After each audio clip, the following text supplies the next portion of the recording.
Another outsourced episode this week, huh? And why do I have got a face cam on? Okay, there's a reason for that. One, I want to rant, and y'all can see my emotion while I rant. But before that, Classroom Elite Season 2, Episode 6 it was, or 7, my bad. Another outsourced episode, but first of all, it wasn't as bad as that other outsourced episodes. It's just, there's one glaring issue here. I said I hope it wasn't cut last week. And everyone, I even had hope. I used it for a little bit of clickbait. Everyone's like, yeah, it's not going to get cut. It got cut. It got cut. The Arisu and Kiyotaka scene got cut, but let me review the episode first before we jump into it, and let me get to the cut content. And then I'm about to bitch and complain. But let's get into the other stuff first of all. Obviously, we start the episode, or start the light novel thing, what was cut, from a sort of monologue from Kushida. And we learn within the episode, that Kushida had a really bad past. So spoilers for any anime onlys, if you guys want to get out of it, I'm going to go through her monologue and what she said, and how she sort of fucked up the class a little bit, because I'm pretty sure they go into it, but as for her monologue, that shit's going to get cut. So Kushida, she's not good at anything. She would admit she's not smart, and there are obviously girls who are prettier than her, and she didn't have anything she was amazing at. The thing is, what Kushida wanted to do was become amazing at something. So I guess in the best way I can explain this without covering every single word was that she decided to become popular. She just decided to be that person in class everyone could trust. And within Class D right now, what is she? She's that person everyone can trust. But with that comes secrets. If you're the one person everyone trusts, who are they going to tell when they're having a problem with something? Is this, okay, let me go to Kushida because, I'm having a problem in life. Let me go to the person I trust in my class. But then an incident happened. I almost said the incident. I'm going to cut that bit out. But an incident happened. Kushida wanted to be that person who trusted everyone, and then an incident happened, which they will cover hopefully in the next few episodes. But, she was, okay, after this incident, I'm going to go to high school. Everything's going to be sorted out.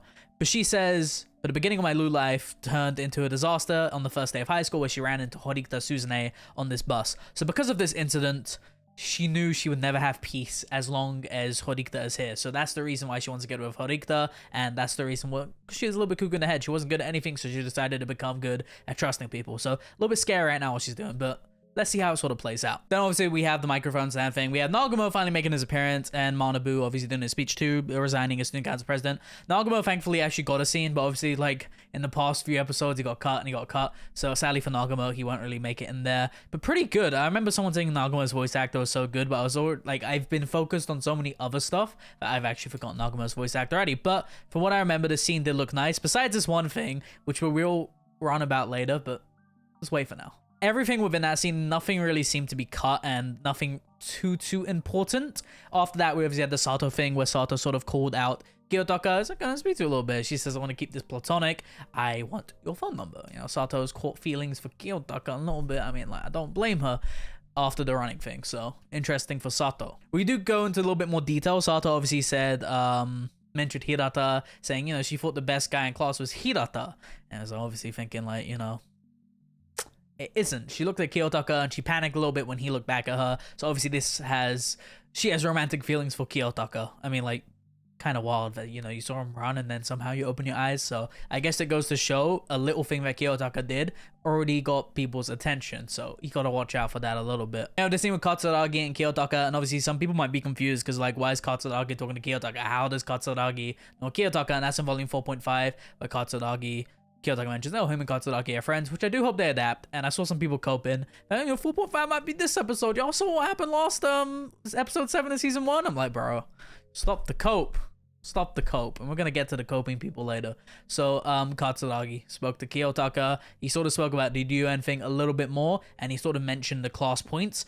And I'm not gonna mention the class points because I have no clue if they're the fucking same. I honestly do not know. And honestly, he spoke about Ryuuen and all of that situation, and it's pretty accurate. I don't think there's anything too bad if it got skipped, but he just wanted to warn his friend Kiyotaka about Ryuuen and all the stuff he did to Katsuragi, so giving a friend a little bit of a tip. And from what I see, and I could be wrong, Kei called Kiyotaka that night. Obviously she saw that Kei was in the alleyway too, or behind the school, whatever it was, about the Sato thing. And I guess this was sort of the call with last night. So obviously started off with when Kei was texting on the phone. I think that wasn't in the light novel, and it was just generally the whole call. So I guess what the anime is doing now, the director's just you know what? We're gonna give Kei 2 scenes.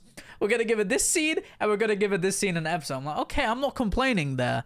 So the first scene was obviously where she was texting him on the phone in the anime, but obviously that was actually on the phone within the light novel. And then after that, Kiyotaka speaks to her, and this is where she's wearing her cute little clothes. Kei did look adorable, by the way, so I do respect Lurch for making my girl adorable. Where they sort of spoke about saying, oh, you might be worried how I'm not going to keep my promise of protecting you. There's like that type of stuff. Really good scene at the end. I really did enjoy that because I love Kei. And Kiyotaka said something at the end. He says, to be honest, I wanted to say one more thing, but decided talking about what would come would put way too much pressure on Karuizawa. Anyway, I don't want to tell her about the potential danger we faced. Not yet. So obviously this is foreshadowing. Spoiler alert, 3, 2, 1.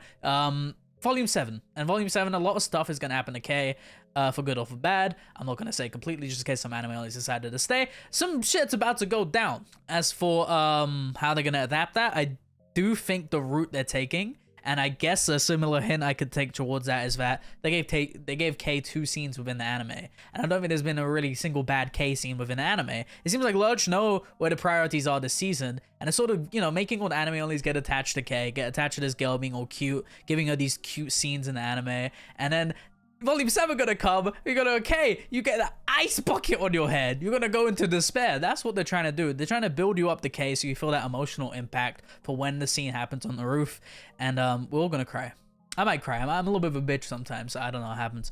Interesting though. I do like how Lurch is doing that, and I guess attention to detail, I'm pretty sure that's what they're doing. Next scene is pretty much sort of the same. He had a little bit more, you know, about the test scores, a little bit more conversation, but like I said again, I don't cover everything. There's actually been, just go look up Volume 6 Explained. You can find a video on that. I haven't not done Volume 6 myself. I did Volume 7 though, so you know, as soon as Volume 7 ends, the shit was cut. You can check out your boy's video a little bit, but everything the same was here. Chabashiro sort of explained the paper shuffle exam, which will be happening. The only difference is, like, obviously the class is shrunk down in size, so I don't know how it affects it really. I'm just a little bit confused.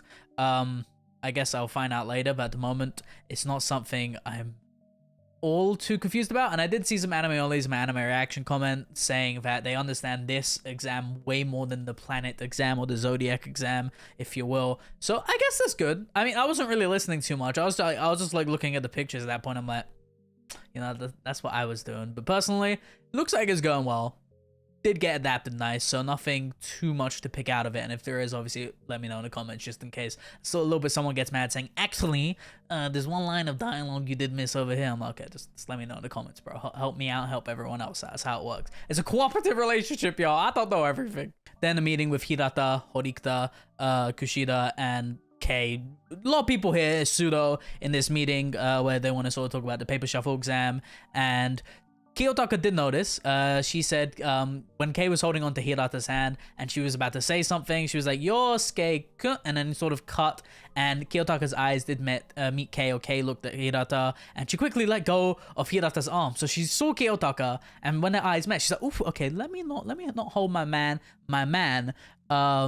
Hirata. So obviously that's sort of hinting that Kei has romantic feelings already for Kiyotaka. And you can obviously see in that episode that, you know, she does like Kiyotaka. Like, it's blatantly obvious that she has some type of jealousy, some type of like towards Kiyotaka, some type of romantic feelings. And the scene like this, Kiyotaka mentioned, hey, yo, I looked at Kei's eyes for an instant, Karuizawa's eyes, and I didn't know why, but she let go of Hirata's arms, just showing like how much of a cutie Kei is, saying, hey, yo, nah, I don't actually like him like that, bro. I got my eyes on you, Kiyotaka. That's how it is, right? Now, obviously, Horikita sort of told Kiyotaka about the situation, this incident in school. And if we go back to the monologue I sort of mentioned in the beginning, Kushida's soliloquy, where she mentioned, hey, I saw Horikita on the bus. Horikita actually did see on the bus, but she didn't know at the time who this girl was. Kushida used to have this long hair, and one day an incident happened. And obviously that incident broke a whole class within pretty much the day. And I was like, what the fuck happened here? And I did like the way the anime did this. You know, you saw like this Kushida sitting in the middle, this rubble everywhere. She was pretty much the only one not affected by this. At least, you know, she kind of is mentally. Like, look at her right now. Like, she ain't the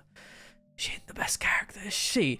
But Kiyotaka mentioned that, hey, maybe she has a secret weapon. And he mentioned how authority is a powerful weapon, which it is. You know, like, if you know some stuff about people and you tell someone else what they're not supposed to know, this sort of causes ripples in relationships anyway. So I'm not gonna, that's just the hint I'm giving anime onlys, but y'all see what happens. She's pretty much doing the same thing now. And I guess you could say she's prepared to destroy Class D at the same time, because she's this trustworthy, authoritative figure within Class D. So it's a little bit scary at the moment. And Horikita doesn't even know how Kushida did this. She still doesn't know anything about Kushida. And a little bit of the thing I do find annoying in the anime, like I guess because I forgot about this, is Horikita's mindset at the moment. I know the current Horikita Suzune mindset and what she's trying to do from the volume I'm at, which is in year 2, so I can't talk about that. But right now she wants to sort of not give up on Kushida. She doesn't want to get it expelled. And she mentioned that, hey yo, you said this about me and Sudo last time, but you want me to get rid of Kushida now? That's kind of hypocritical there. So she's not want to get rid of Kushida. She sort of wants to change her in a way. Is like, I can fix her, is what Horikita's trying to say, which is interesting. I honestly do not know like her mindset in this current time. I'm gonna read into it, so I do know. And throughout the monologues here, or not the monologues, Kiyotaka's in the monologues, he does mention Sakuyanagi quite a bit. And spoiler alert, in 3, 2, 1 yet again, Sakuyanagi, who knew Kiyotaka's past with the white room thing, he obviously mentions that multiple times within the volume. He mentioned this girl, Sakuyanagi Arisu, mentioned the conversation with Katsuragi saying, I need to watch out for this girl who somehow knew about me. So he is thinking about her. Sakuyanagi Arisu is in the mind of Kiyotaka at the moment because somebody randomly came into the school and randomly said white room. I'ma be shook too. But obviously the anime, we don't get to have this side of Kiyotaka, sadly, so a bit depressing over here. One cool line before this ended is where he said to Horikita, I'm starting to understand you less and less, Horikita. And she says, you never understood me at all. I suppose that's true, was what Kiyotaka said, which is interesting. And it says here, Horikita didn't have any time to focus on Ryuuen or me. If she didn't deal with Kushida, her days at the school might be numbered. So she needs to get rid of the problem, which is Kushida, which will happen eventually. But nice stuff going on. You obviously have this meeting within the Palacaf. Not going to go into it too much. I'm pretty sure it looks just about the same. It only goes through, I guess, Hidata sort of strategizing a little bit more. I guess, like, in these conversations, they explain shit, but I guess they just strategize a little bit more, which apparently it's not important because they're slideshowing through this volume. I think I have 211 pages within this, but I think it's actually only about 208. So I do have a prediction for how the rest of the season will play out, and I will talk about that at the end, so just wait a little bit. Oh, and then the most interesting thing of the episode, I just realized this now, we had the whole situation within Class C with Ryuuen, and the anime handled this in a way which I did not expect them to do. So Ryuuen wasn't actually angry in the thing. Obviously he was slamming the desk. We didn't know the type of tone he was using, but from the anime it seemed like this guy was pissed. This guy was on edge. And the one part I really want to talk about, obviously at Ryuuen, sort of, first of all, like, in the light novel, they refer to Kiyotaka, or like this mastermind, as X. And this is the way how it played out, Ryuuen trying to find X was so cool. And I really hope the anime starts saying Xu or something like that instead of mastermind. It's just such a simple one-letter thing, which I really did like the little details. So I hope the anime does include that. But besides from that, Ryuuen was trying to find a spy in the class, and some things will happen there. He obviously still banged the podium, like, do scared everyone in the class.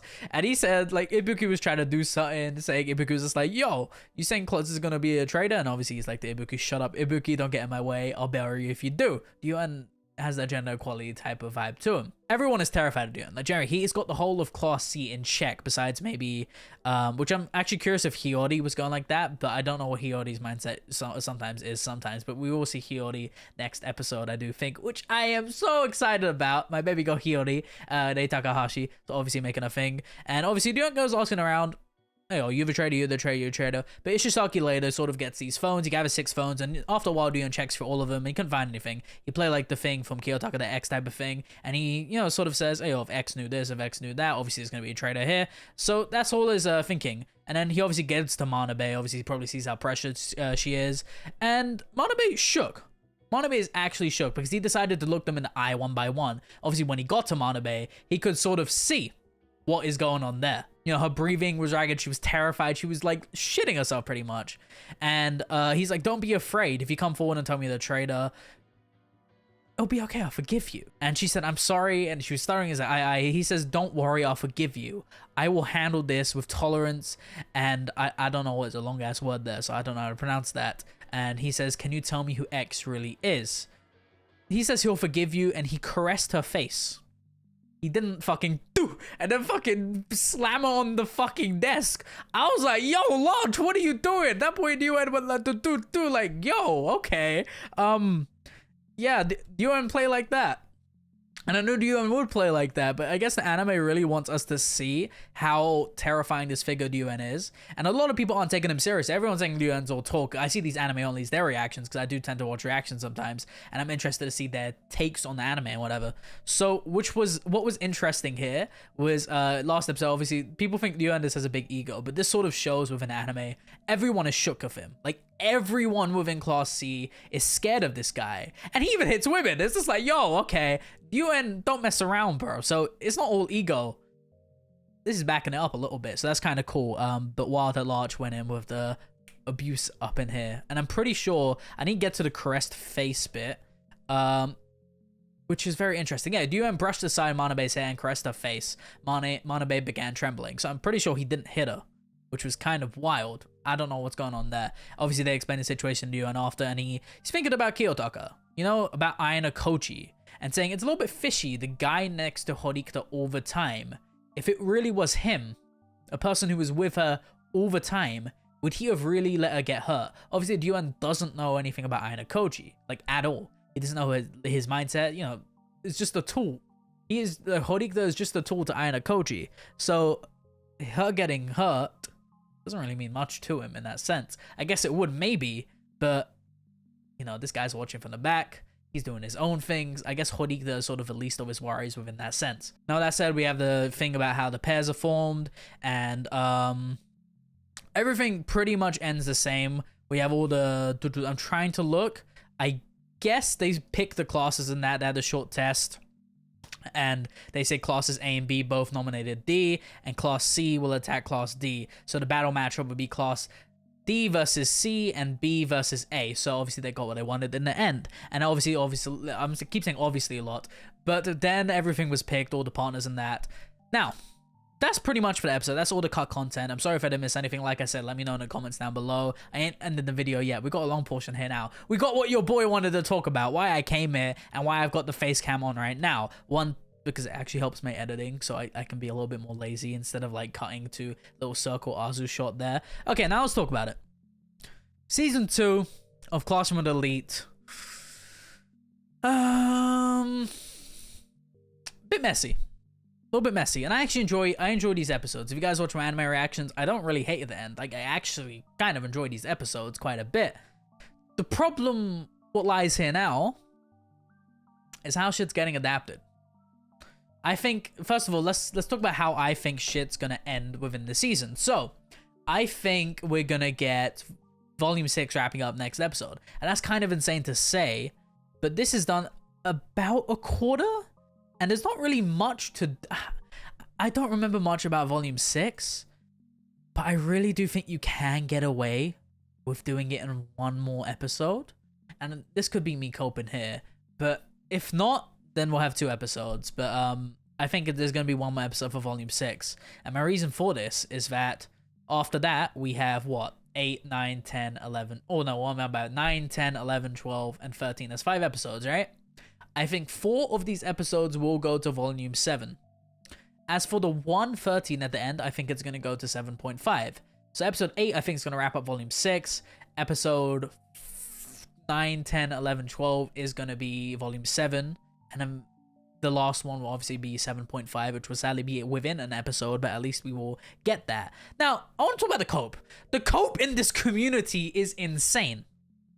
Fucking sane, alright? Now, I get a lot of people want their favorite scenes adapted, but it's not gonna happen. The amount of comments I've seen saying, oh, Arisu versus Arisu and Kiyotaka's first meeting will be the season finale. Maybe like a scene, like a cliffhanger, like the tour thing. I'm like, how the fuck does that make sense? If Kiyotaka's dad... I'm spoiling right now. I'll put a spoiler thing like in a second in my edit. If Kiyotaka's dad pulls up within episode 10 or 9 and he mentions the White Room and we have Chairman Sakuyanagi there, that makes zero fucking sense. And obviously no Chairman Sakuyanagi is gonna appear because he's in the fucking opening. So it's almost just like, I don't understand the cope for people thinking it's gonna be in the last episode. The only possible way it works, somehow, if it's at the end of the volume 6 adaptation, what still makes no fucking sense. Because Sakinagi's just like, it's been days since we've met. You're gonna change the days now. Is that what you're gonna do? You're gonna just go change the days now. What the fuck is going on? I don't understand the people's cope. And the amount of comments I got of this makes no sense. Everyone's just like saying, man, I hope these scenes get an OVA. What? Why would they get a fucking OVA? Well, that makes zero sense. Does Mushoku Tensei get an OVA for its content? Does Overlord get an OVA for its content? Why is COTE this somehow important anomaly that's gonna get an OVA? It's got cut. It's gone. It's not happening. It literally is not happening. I think people need to understand. I'm not even hating right now. I think people need to understand, yo, the cope is too much. The scene got cut. We have to deal with it. We actually have to deal with it and not fucking look forward to. I've seen people cope so much saying, "Hey, yo, it's gonna be good from here. It's gonna be good from here." They get one good episode, and I think that's gonna be it. No, Lurch has outsourced half of the season. And this episode was outsourced too. And you know the wild thing about this episode? I thought, okay, I was like, I mentioned my reaction. The character designs look really similar to season 1 because they were the fucking season 1 character designs. And what I mean by that is this, and this is like, yo, these are the exact same images from season 1, just in different scenes, different backgrounds. And there's one with Kushida and Horikita in the thing, and you see the colors in the season 1 and the colors within the season 2 one. It's just like, what the fuck, bro? Large. Literally, the amount of comments I've got saying the Arisu thing will be before the season, end of the season or next episode. What? Why? And everyone's just like, oh, it wasn't an episode, but it wasn't cut. It wasn't cut, Azu. It's just getting rearranged. I'm like, what fucking source do you have to prove this? I don't have a source. And if it does get in the episode, I will shut the fuck up. I will gladly shut the fuck up. And I will say, I'm sorry for doubting you guys. You know? But I think it got cut. I'm 100%, I'm 90% certain. I was 99% certain. I want to say 100 that this scene got cut. But everybody, for some reason, has this hope. And I'm just like, yo, no hope. I have no hope. Stop coping. I hate it so much. It really annoys me. And I'm not even annoyed at Lurch. I'm not even annoyed at Lurch because I somewhat enjoyed the episode. I'm just annoyed about the people saying it's gonna be in the episode. I'm just like, why? Why is it gonna be an episode? Tell me why. On what basis does this make sense? It has to be before volume 7. Obviously I have Chairman Takanagi and everything there. Doesn't make any sense. And then I got some people saying, oh no, but in the trailer it showed Kiyotaka and Sakinagi. And I'm just like, yo, that's volume 10 first of all. I don't know why people are mistaking that for some reason. It's literally the same fucking panel for volume 10. So I don't know why people are getting confused saying it's the one for volume 5. I don't understand. And I don't understand why you fucking, you could have easily cut out the Sato shit. And I think what they're doing here is, I could say you want to cut out the Sato shit. You could easily cut out the Sato shit and somehow make Kei still relevant in that sense, right? Overall, wild. I think I just said something before that, but I honestly can't remember what it was. I was reading comments again. I think a lot of people's basis within it is saying, hey, they want this to be like a cliffhanger for season 1 to get people hyped. And I'm not gonna like, I'll send to the comments because I don't want people like fucking replying to them. Someone says, what makes you think people, like someone says, okay, maybe it's gonna be the end of season 1, artist is seen to get people hyped. And someone replied saying, what makes you think people are gonna get hyped about a character they've never fucking seen before? And I'm just like, that's true. Why are people gonna get hyped about a character they've never seen before? If you put Arisu at the end of the season, you're just like, okay, wow, it's a girl with crutches. How? Or Kane. Why are people gonna get hyped for that? Obviously, he says white room, but that still makes zero fucking sense. I don't know, bro. I don't know. And there was actually a funny tweet I saw earlier. There was a really funny tweet I saw earlier. If I can find it real quick. So, it's not just me. There are fans within Twitter and everything else. It'll be at the end of season 2. COTV fans always got to plan about something. And anime only say, yo, at least it's getting adapted. It's like, bro, barely fucking getting adapted. You're just cutting out important scenes now. What makes zero fucking sense? And I agree with this person who says they wanted the scene adapted. And obviously, you do get the K scenes, which I do really appreciate. But at the same time, I'd rather take the actual story shit, what do mean something. And I don't know. It's depressing. is depressing. And I don't think I'm overreacting. I think it's warranted for not fucking bitching for 7 episodes. And now I think I'm at my point where I want to bitch a little bit. And I think I have the right to bitch a little bit, right? I'm trying to like bring up other stuff. I'm trying to remember other stuff. But the cope is just way too much at this point. That I'm gonna cry. Lurch, what are you doing? What are you actually doing? But that's pretty much it. I'm gonna look at stuff in a second. So if there's a few more jump cuts, it's because I found something. So wild stuff. Lurch, honestly. So Lurch, okay. There's 2 ways I can see this playing out. Let me cope a little bit myself. I'm coping just a little bit. And don't take my news for anything. I think these scenes are cut. The only possible way this works is I think the next episode's gonna end up and finish volume 6. Because I think my prediction on the 4 and then the 1 works. If it doesn't, then it's still gonna be 4 from volume 7. My prediction there is that the only way this somehow works is if you have the Arisu scene after the paper shuffle exam. It makes no fucking sense too. Because of the date number, if they're gonna change that. Gonna just lie and say it's been this amount of days anyway if you do it in a flashback type of thing. But Kiyotaka is on alert in the light novel currently about Sakinagi Arisu, who knows where he's from. And this is this is in his mind right now. So he is worried about this, or not worried about it, but is intrigued how a girl knows about him. And I would be too. You're a little bit shook. This has to happen before volume 7. I don't know if it's going to happen before volume 7. Stop saying there's going to be an OVA. Makes no sense. I don't know why this would get an OVA. I don't think the sales are that high. Like I said, Overlord's never got an OVA. Mushoku Tensei's gotten 1 OVA, and it was for the fucking Era's Goblin Slayer shit. And that rarely happens. That rarely happens sometimes, yeah? Yo, please. I think we need to face the facts sometimes. And when shit gets cut, shit has gotten cut. And the fact how it's a decent season. Is it better than season 1? It's nowhere near better than season 1 in my opinion. I would have rather gotten the pretty animation and a lot of the scenes cut, or at least something in the middle of it. The animation is nowhere near as good, or the art, should I say. I don't want to say animation. Art and animation have a difference. The art is nowhere near as good. The shading and the colors are nowhere near as good as season 1, because you can see obviously over here that there's a difference. It doesn't look, the colors don't look the same. Obviously the character designs look a little bit better, but I think what, episode 2 is outsourced, episode 4 is outsourced, episode 5 is outsourced. So, and episode 7's outsourced. That's a lot of outsourced. At least half of the season is outsourced. And everyone's saying this season is good. Is it now? Is it really? And this was actually the best outsourced episode. But besides the fact of them reusing models, it's almost just like, bro, what the fuck they're doing now? And it seems like the outsourced episode, it seemed to do something. The only scenes will get adapted actually really well, the Ryuuen ones, because they actually have some impact and love behind it. And not the Kiyotaka ones, the Kei ones, because they know where their money's at. Their money is at Kiyotaka, Kei, and Ryuuen.